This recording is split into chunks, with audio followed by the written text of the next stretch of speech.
What if the driver who hit you has no insurance? What if your medical bills keep piling up?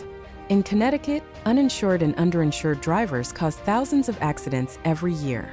But you still have options. Speeding is one of the leading causes of car crashes in Connecticut. When reckless drivers ignore the rules of the road, they put everyone at risk.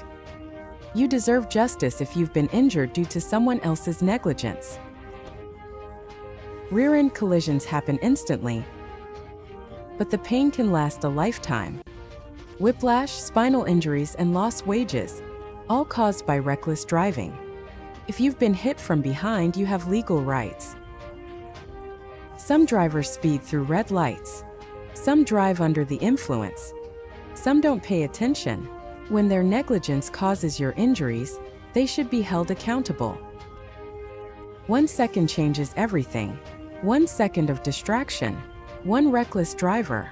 One crash that changes your life forever. Every day, hundreds of car accidents happen in Connecticut, leaving victims with serious injuries and mounting medical bills. One text. One distraction. 1 second that changes everything.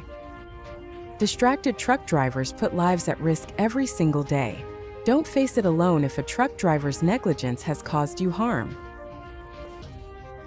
The weight difference between a semi-truck and a family car is staggering. That's why trucking accidents often have catastrophic consequences. If you or a loved one has been affected, we're here to help. The Connecticut Injury Firm has the experience to take on big trucking companies. Call 860-321-6557 or visit ConnecticutInjuryHelp.com today for a free consultation.